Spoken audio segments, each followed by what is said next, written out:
नमस्कार दोस्तों। जैसा कि पिछले 3-4 वीडियो हमारे आ चुके हैं और हम टाइप बाय सवालों को देख रहे हैं, तो आज इसी सीरीज में नेक्स्ट टाइप के सवाल देखेंगे और ये बहुत बेहतरीन सवाल बनते हैं, बहुत अच्छे सवाल हैं। देखो, सवाल ये है कि सेब के मूल्य में 25% कमी होने पर, यानी जो सेब का मूल्य है वो कितना घट गया, 25% घट गया। तो एक ग्राहक है वो क्या कर रहा है कि 240 रुपए में 2 किलो सेब अधिक खरीद रहा है। यानी अब ग्राहक को ऐसा हुआ कि जैसे ही कीमत गिरी तो 240 रुपए दे करके वो 2 किलो सेब एक्स्ट्रा ला सकता है, अधिक मिल रहे हैं। तो ये चीज पूछ रहा है कि घटा हुआ मूल्य प्रति किलोग्राम, यानी अब एक चीज बता रहा है कि जैसे 25% घट गया तो घटा हुआ मूल्य कितना है सेब का। और दूसरा सवाल ये पूछ सकता है कि प्रारंभिक मूल्य कितना था, यानी शुरू में 1 किलो सेब कितने के थे, और या फिर वर्तमान में या फिर घटे। देखो, घटा हुआ मूल्य या वर्तमान मूल्य एक ही बात है, क्योंकि चीजें जब घट करके आती है तो वर्तमान में ही आती है। और प्रारंभिक मूल्य पूछेगा तो घटा हुआ मूल्य पूछेगा, वर्तमान मूल्य पूछे एक ही बात है। और या प्रारंभिक मूल्य पूछेगा, इसका मतलब शुरुआत में कितने रुपए की थी सेब। ठीक है दोस्तों, तो स्टार्ट करते हैं। आपको क्या किया, स्टार्ट करते हैं यहाँ से। सेब के मूल्य में कितने की कमी हुई है, 25% की। तो आपने क्या किया, मैंने बोला था कि प्रतिशत हटा दे तो 100 का भाग देते हैं, तो ये हो गया 25/100। ये पहली वाले का मैं सॉल्यूशन बता रहा हूं, 25/100। ग्राहक को 240 रुपए में, बताओ कितने रुपए में, 240 रुपए में। तो आपने यहां पर लिख दिए 240 रुपए। 240 रुपए में क्या अधिक मिल रहा है, 2 किलो सेब अधिक मिल रहे हैं। तो यहां पर आपने लिख दिए 2 किलो सेब, 2 किलो सेब अधिक मिल रहे हैं। अब क्या करते हैं, पहला सवाल निकालता हूं मैं, घटा हुआ मूल्य कितना है। आप पहले काटो, 25 चौका 100, 4 बार कट गया, 4 से काटोगे 4 छक्के 24, 60 बार। 2 से काटोगे, क्योंकि बराबर में संख्या काट सकते हैं, 2 से काटोगे 30 बार, यानी 30 रुपए के कितने आ गए भाई साहब, 30 रुपए के 1 किलो आ गए दोस्तों। ठीक है, 1 किलो 30 रुपए के हो गए।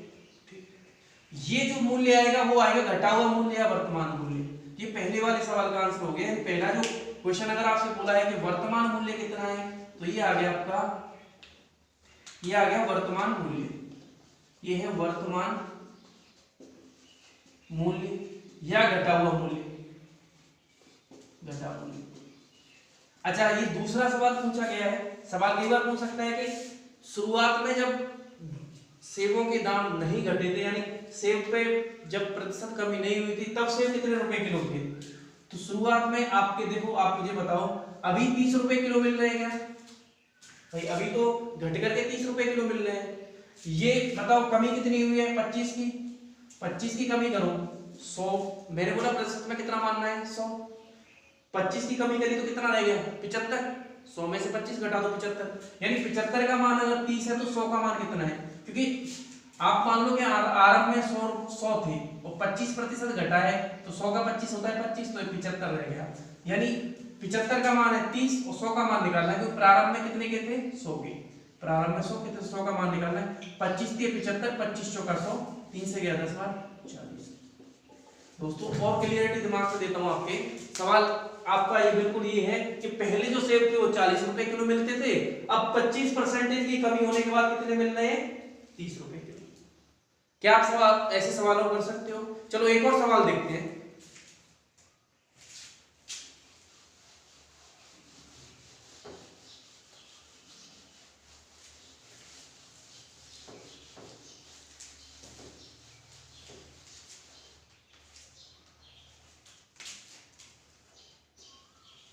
केलों के मूल्य में, केलों के मूल्य में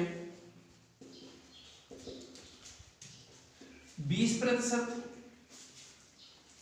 कमी होने पर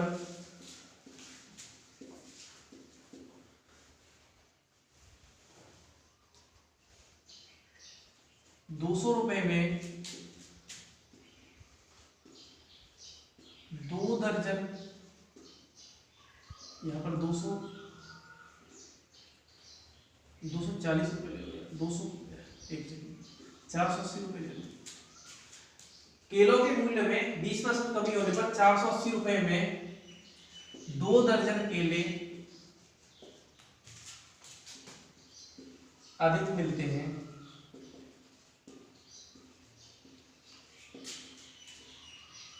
केलों का, पहला सवाल वही रहेगा, केलों का घटा हुआ मूल्य,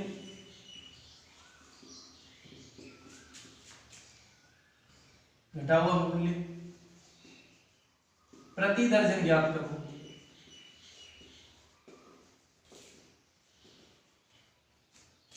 और दूसरा प्रारंभिक मूल्य प्रति दर्जन ज्ञात करो। प्रारंभिक मूल्य प्रति दर्जन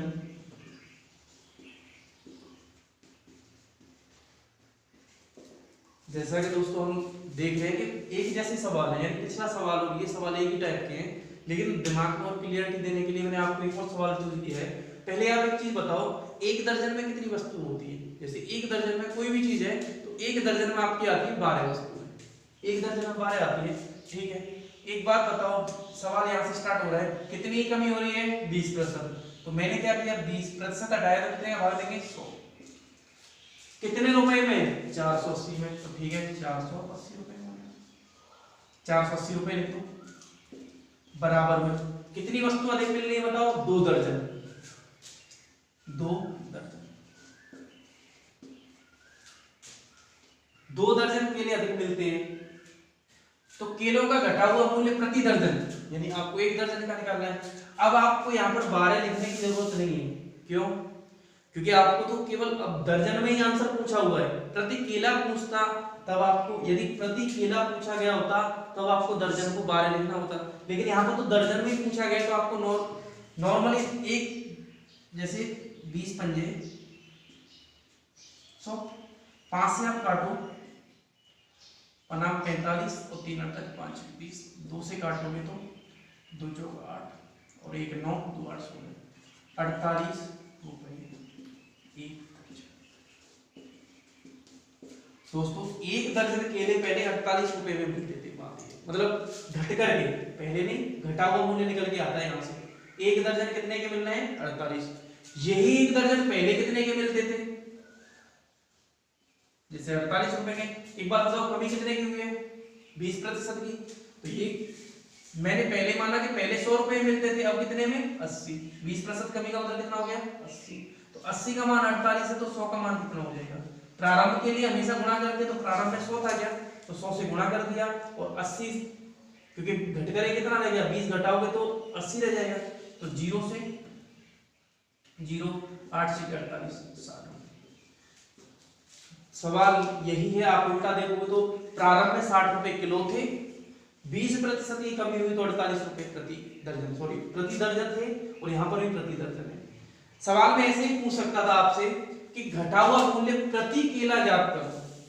प्रति दर्जन हटा करके अगर आपसे बोल दिया जाए कि प्रति केले, और ये भी प्रति केले बोल दे, यानी एक केला कितने का मिलता था, तो आपको फिर इसी सवाल को, या तो आप एक काम करो, अगर आपको यहीं के इसी सवाल को यहीं के करना है, तो एक दर्जन में कितने केले होते हैं? 12। तो ये बराबर में लिख दोगे आप 12 केले। 12 केले आपके हो गए 48 रुपए के, तो एक केला हो गया 12 चौका 4 रुपए का ले।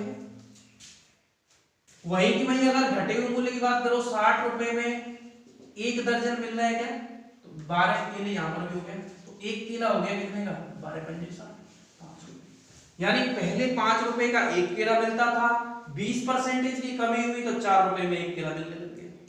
ठीक है दोस्तों, चलो अब आगे देखते हैं। मतलब मेरे कहने का मतलब ये है कि आपको चीजें दिमाग में बिल्कुल क्लियर होनी चाहिए। इस टाइप के सवाल, अगर कोई भी सवाल है आप विद इन मिनट कर सकते हो, बहुत ज्यादा टफ नहीं है, लेकिन चीजों को जब आप फॉर्मूले से बहुत कॉम्प्लिकेटेड कर देते हो तो दिक्कत आती है। आप इसको नॉर्मली करके देखो, वीडियो को रोक करके देखो, कोई भी दिक्कत हो तो आप कमेंट बॉक्स में लिख दिया करो कि हमें यहाँ पर ये चीज में दिक्कत है कि आपने यहाँ से ये स्टेप कैसे लिखा, तो आपको हम और कोशिश करेंगे अच्छे से अच्छा प्रोवाइड करने की। चलो आगे चलते हैं।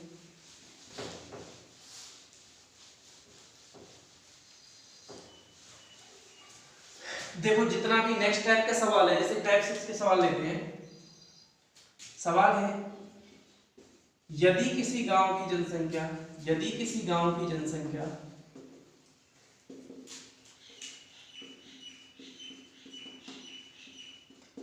यदि किसी गांव की जनसंख्या 10,000 है,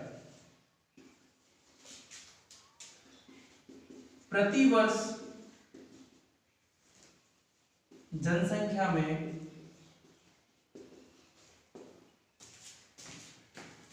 10% वृद्धि होती है,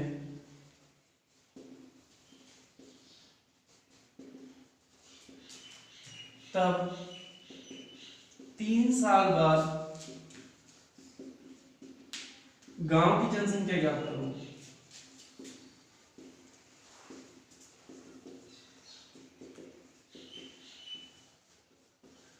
मान लो किसी भी गांव में या शहर में या कहीं भी मान लो कि 10,000 लोग हैं और एक आइडिया लगाया है कि प्रतिवर्ष 10% की वृद्धि हो रही है और 3 साल बाद ये जनसंख्या बढ़ के हो कितनी जाएगी, वो चीज आपसे पूछी गई। तो आपको कुछ नहीं करना है, जनसंख्या पहले कितनी थी बताओ, 10,000। 10,000 जनसंख्या दे रखी है। अब इसमें 10% वृद्धि करेगी तो एक बात बताओ, 100 में 10 बढ़ाओगे तो कितना हो जाएगा, 110। तो ये आ जाएगा 110 बटे में 100, यानी पहले 100 थी बढ़ के कितनी हो गई, 110। अब यही काम आपको अगर 1 साल के लिए बोला गया होता तो सफिशिएंट था, 1 साल के लिए हमने कर दिया, लेकिन बोला 3 साल। तो 3 साल के लिए आप दूसरी साल में भी इतनी वृद्धि हो रही है 110 बटा 100 और तीसरी साल में भी इतनी वृद्धि हो रही है 110 बटा 100। देखो 2 जीरो से 2 जीरो, 2 जीरो से ये 2 जीरो, ये 2 जीरो, देखो 11 11 11। वैसे तो देखो मैं आपको बताऊं 11 का क्यूब होता है 1331। क्यूब का मतलब ये है कि किसी भी संख्या को, जैसे 1 का क्यूब कितना होता है 1, 2 का क्यूब कितना होता है 8, किसी भी संख्या को 3 बार गुणा करते हैं तो उसका क्यूब कहलाता है। और अमून आपको 15 तक तो क्यूब याद होनी चाहिए। तो 11 का 11 का 3 बार गुणा करोगे आएगा 1331 और ये आ गया। एक जीरो बच रही तो वो जीरो लिख दी, यानी जो जनसंख्या पहले 10,000 थी अब बढ़कर के 13,310 हो गई। ठीक है दोस्तों, इसी में देखो अगला सवाल देखते हैं इसी टाइप का।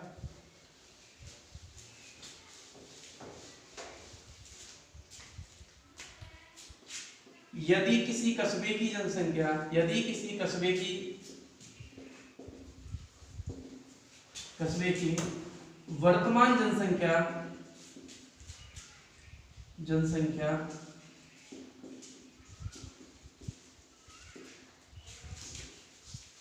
7,29,000 है, तब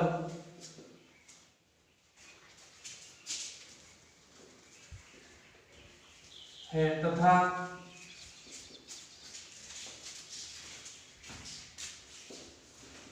प्रतिवर्ष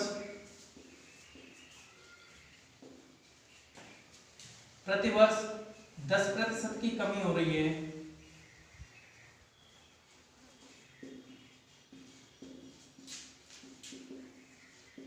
तब 3 साल पहले जनसंख्या कितनी थी, 3 साल पहले जनसंख्या कितनी। दोस्तों सवाल का सेंस ये है कि कोई भी गांव है या कस्बा है, वहां पर क्या था, जनसंख्या पहले थी 7,29,000 थी मान लो, ठीक है। अब क्या हुआ, हर साल उसमें 10% की कमी होती जा रही है, 10% घटती जा रही है। तो 3 साल पहले, यानी वो ये कह रहे हैं कि यार इस गांव में तो पता नहीं क्या, जैसे कहते हैं ना कि कोई बीमारी लग जाए या कुछ भी आ जाता है तो लोग 10% कम होते जा रहे हैं। तो अभी वर्तमान में वो लोग हैं 7,29,000, तो वही लोग 3 साल पहले कितने थे, ठीक है। अब इस सवाल को मैंने माना कि 3 साल पहले वो लोग कितने थे, x। 3 साल पहले आपने मान लिया x थे, कितने कमी हो रही है बताओ, 10%। पहली साल में देखो 100 थे, 10% कमी करोगे तो कितना रह जाएगा, 10 में 100 गया, 100 में 10 गया तो कितना होगा, 90। दूसरी साल भी यही हाल हुआ, 90 बटा 100, और तीसरी साल भी 90 बटा 100। जब किसी भी चीज के बारे में पता नहीं होता तो आप x y z कुछ भी मान सकते हो। तो मैंने माना कि 3 साल पहले जनसंख्या कितनी थी, x, 10% कमी हुई, ये 90 बटा 100, 90 बटा 100 और 90 बटा 100, और ये आगे वर्तमान जनसंख्या के बराबर, यानी अभी फिलहाल में कितनी है, ये जनसंख्या है।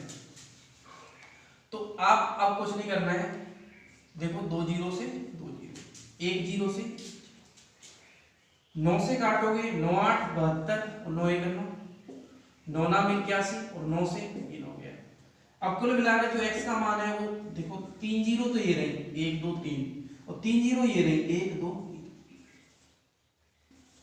यानी पहले जो जनसंख्या 10 लाख थी, 10% घटते घटते घटते घटते कितनी रहेगी, 7,29,000। जैसे अभी महामारी चल रही है, मान लो कोविड-19 या कोरोना चल रहा है, तो उसकी वजह से मान लो कहीं ना कहीं किसी क्षेत्र में ज्यादा फैल गया, तो हो सकता है कि हालत ऐसी हो कि जो जनसंख्या पहले ज्यादा थी वो कम रह जाए।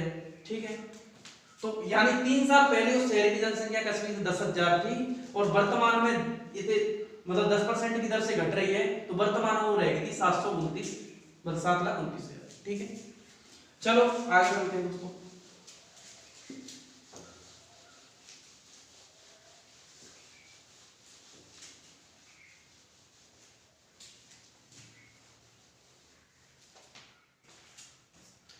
देखो अगले टाइप के सवाल, आप जनसंख्या के सवाल कर सकते हो, इस तरह का कोई भी सवाल आएगा आप देख लोगे। अगले टाइप का सवाल है, आप देखो,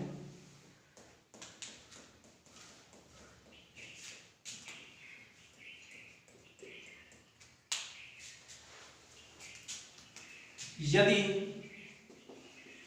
पानी और चीनी के 10 लीटर विलयन में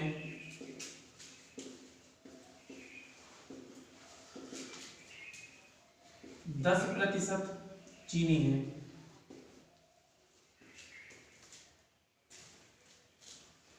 यदि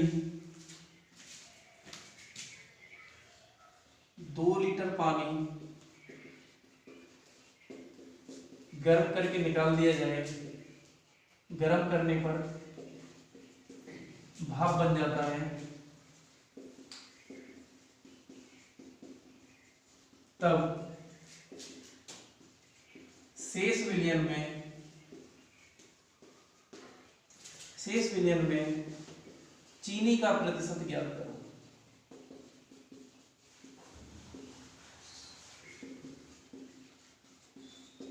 दोस्तों सबसे पहले तो आपको मैं बताता हूँ विलयन क्या होता है।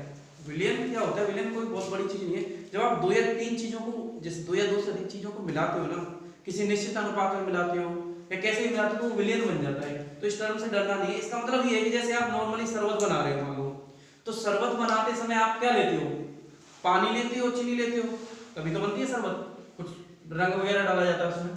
तो पानी और चीनी के 10 लीटर का विलयन है। 10 लीटर विलयन का मतलब ये है कि उसमें चीनी भी घुली हुई है, पानी भी घुला हुआ, चीनी घुली हुई, वो घुले हुए रखी है, अकेला पानी नहीं है। विलयन बोल दिया इसका मतलब पानी और चीनी दोनों है, आपने मिक्स करके रखा हुआ है। अब क्या किया, चीनी कितनी थी, चीनी लिख दिया, चीनी है 10% कितनी है, चीनी है। अब इसमें क्या बोला, यदि 2 लीटर पानी गर्म करके आपने क्या किया, गर्म किया, वो भाप बन के उड़ गया, 2 लीटर पानी आपने उड़ा दिया। अब जो शेष विलयन बचा है उसमें चीनी का प्रतिशत कितना है। ठीक है, सवाल समझ में आया क्या। सवाल ये था कि 10 लीटर का आपने विलयन बना के रख दिया, जैसे पानी और उसमें चीनी घोल रखी है। अब उसमें से क्या किया कि आपने 2 लीटर को गर्म कर दिया, गर्म किया तो 2 लीटर उड़ गया, तो बचा हुआ जो विलयन है उसमें अब चीनी का प्रतिशत कितना है। आप मुझे पहले बताओ, पहले चीनी कितनी थी, टोटल 10 लीटर है क्या, 10 लीटर में चीनी थी 10%। 10% का मतलब हो गया 0 से 0, 0 से 0, यानी 1 किलो चीनी थी। और दोस्तों ये भी नॉर्मल बात है कि आप जब भी पानी या चीनी के बेस विलयन, इतना कॉमन सेंस भी रखो, कैसे सवाल कर रहे हो कि आप जब भी गर्म करोगे कभी चीनी नहीं उड़ेगी। जैसे नमक और पानी का विलयन है, तो आपको पता है कि नमक कभी नहीं उड़ेगा, नमक कभी नहीं उड़ेगा, क्योंकि नमक तो बनता ही ऐसे ही है, जब पानी उड़ जाता है तो नमक बच जाता है समुद्रों में। ठीक है, तो कभी भी ऐसी चीज नहीं उड़ती। चीनी 1 किलो पहले भी थी, 1 किलो ही रहनी हो तो, लेकिन अब जो विलयन है वो कितना रह गया बताओ, 2 लीटर उड़ गया। तो एक बात बताओ, आपके पास टोटल 10 लीटर विलयन था, 2 लीटर उड़ा दिया तो बचा कितना, 8 लीटर। 2 लीटर इसमें से गया तो विलयन में से 8 लीटर बचा क्या, 8 लीटर। और चीनी तो पहले भी 1 किलो थी और अभी भी कितनी है, 1 किलो। अच्छा एक बात बताओ, 8 में कोई चीज 1 है तो प्रतिशत निकालोगे तो क्या करोगे, 100 से गुणा। आपने काटा 8 से, 4 से काटोगे 2 बार, 4 से गए 25 बार, 2 से काटोगे 12.5 बार, 12.5 आंसर आ गया। यानी पहले चीनी की सांद्रता थी आपकी 10% और 2 लीटर पानी उड़ा दिया तो कितनी परसेंटेज बनेगी, 12.5%। ठीक है, चलो इसी में एक और सवाल देखते हैं।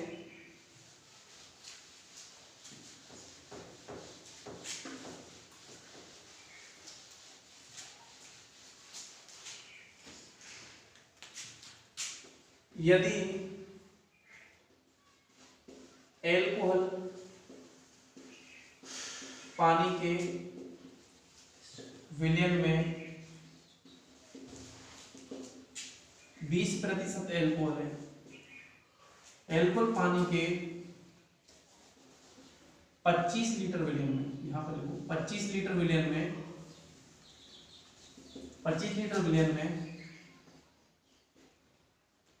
20% एल्कोहल है,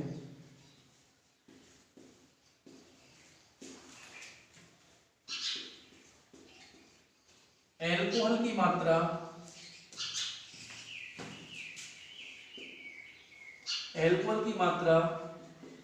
10% करने के लिए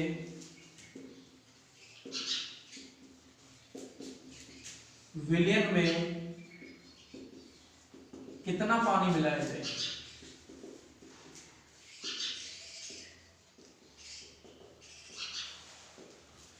दोस्तों सवाल ये है कि आपके पास कोई 25 लीटर का विलयन बना हुआ रखा है, इसमें एल्कोहल भी है और पानी भी है।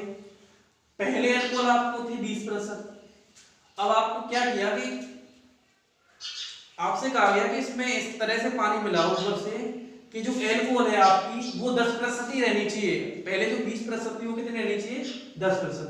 तो आपको केवल और केवल क्या मिलाना है, पानी। एल्कोहल मिलाने की बात तो की नहीं गई है, तो पहला काम तो वही है कि पहले देख लो आपकी 25 लीटर में एल्कोहल है कितनी। तो 25 लीटर में एल्कोहल की मात्रा की बात करो, जो एल्कोहल है आपकी 20%, 20/100, 20/100 यानी 5 लीटर क्या है,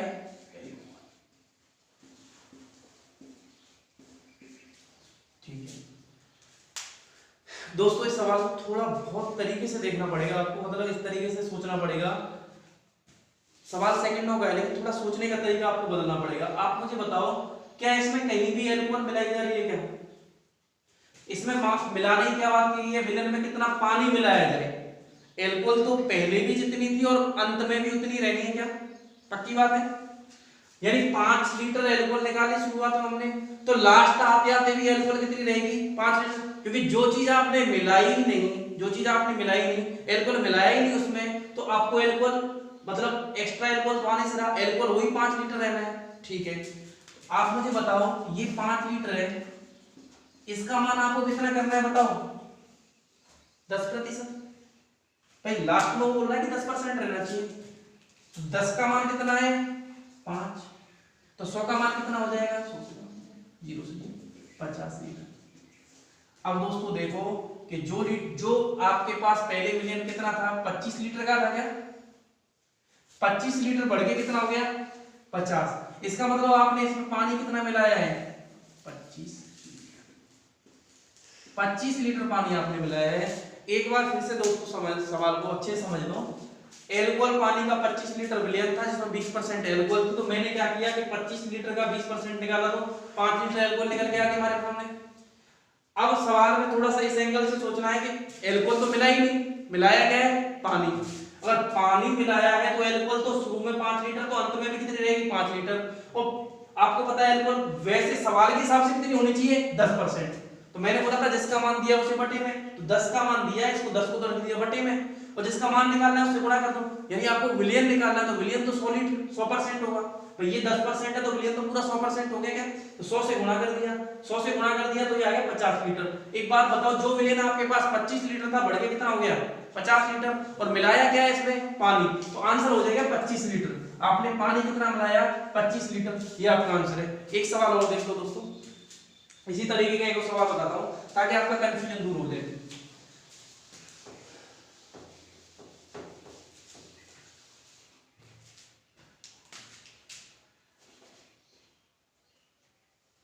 नमक पानी के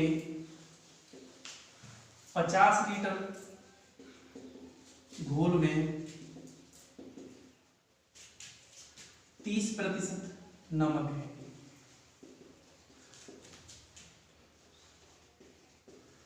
नमक की मात्रा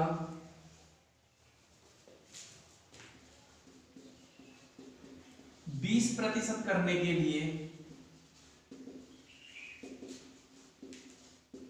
कितना पानी मिलाया जाए।